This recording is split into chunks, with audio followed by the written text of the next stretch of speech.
जेठानी की शादी। बड़ी बहू होने के नाते वो सबका ख्याल रखती, लेकिन पति शराबी और बीमार रहा करता था। किसी ने शादी से पहले पति की कमियों के बारे में बताया नहीं था। ऐसे में भाभी, अब तुम कर भी क्या सकती हो, लोग तो बातें बनाएंगे ही। अब तुम एक के लिए दूसरे की जिंदगी थोड़ी ना खराब होने दे सकती हो। फिर भी दीदी, लोग सोचेंगे छोटे बेटे की शादी बड़े बेटे से पहले क्यों करवा दी, और इस तरह तरह तरह की बातें बनाएंगे। तो क्या करे, उसकी शादी करवा दे। दीदी शादी तो करवा देंगे, लेकिन कोई लड़की इससे शादी करने को तैयार भी तो हो। तुम इसकी चिंता छोड़ दो। क्या तुम इसकी शादी करवाना चाहती हो तो मैं लड़की ढूंढना शुरू करूं? हाँ हाँ भाभी, क्यों नहीं। अगर आपकी नजर में कोई लड़की हो तो बताओ, जो मेरे इस निकम्मे बेटे से शादी कर ले। कम से कम उसके आने से ये ठीक तो हो जाए। कुछ दिनों बाद देखो तो कैसी है ये लड़की। गरीब घर की है, लेकिन सोना है सोना। अरे दिखने में सुंदर और घर के काम में तो जैसे सर्वगुण संपन्न। बुआ जी है तो बहुत सुंदर, लेकिन ये बच्ची लग रही है। हमारे जेठ जी की तो अच्छी खासी उम्र है। माना शादी नहीं हो पाई, लेकिन उम्र थोड़ी ना रुकती है। अरे बच्ची है तो बच्ची जैसी ही लगेगी ना।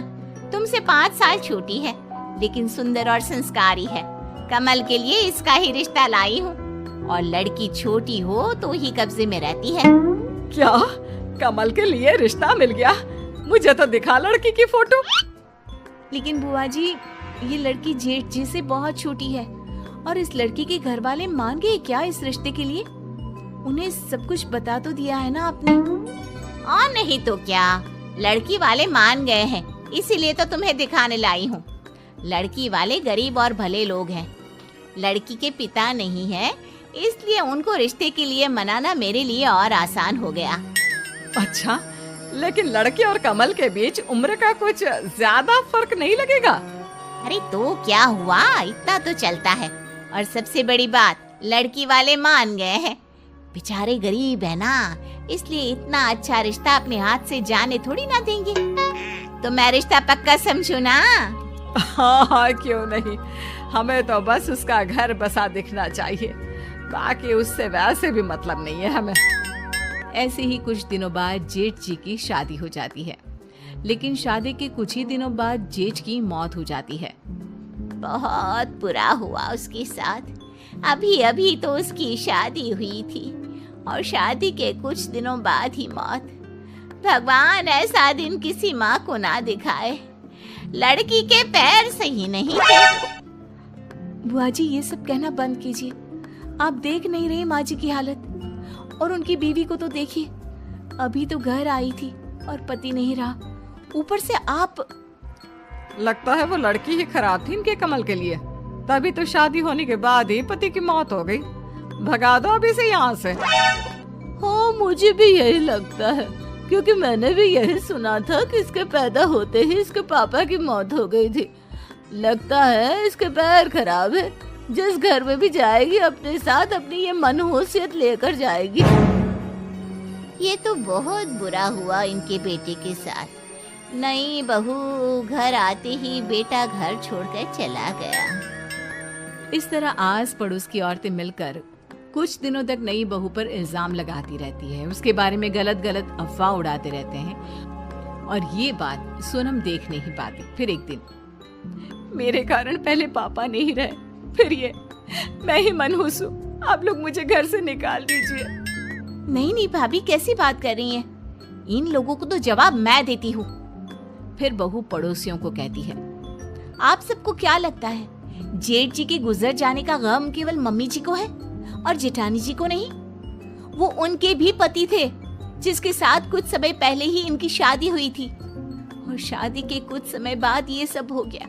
और आप सबको लगता है कि उन्हें कोई दुख नहीं हो रहा? अरे उनके लिए तो ये सबसे बड़ा दुख है। बहू, ये क्या बोल रही है? चुप रह। मोहल्ला है ये, हमारा समाज है।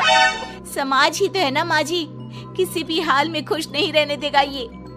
मम्मी जी, आप इन लोगों को चुप रहने के लिए क्यों नहीं बोल रही? आप देख नहीं रही ये जेठानी जी के बारे में क्या क्या बोल रहे हैं? इनको लगता है कि जेठ जी की मौत जेठानी जी की वजह से हुई है। ऐसा तो नहीं है माँ जी। हाँ हाँ, मुझे भी पता है, वो अपनी हरकतों के कारण नहीं रहा। कितना समझाया था गलत संगत छोड़ दे, लेकिन नहीं।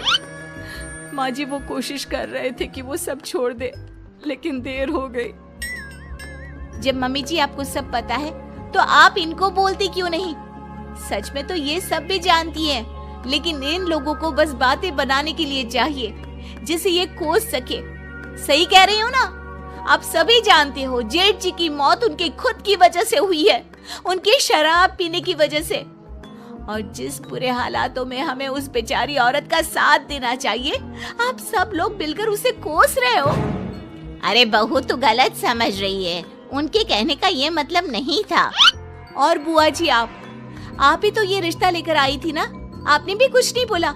वो बेचारी लड़की जिसके पति की मौत अभी अभी हुई है, आप सभी लोग उसे हिम्मत देने के बजाय उसे कोस रहे हैं। अरे उस लड़की की तो पूरी जिंदगी बर्बाद हो गई है।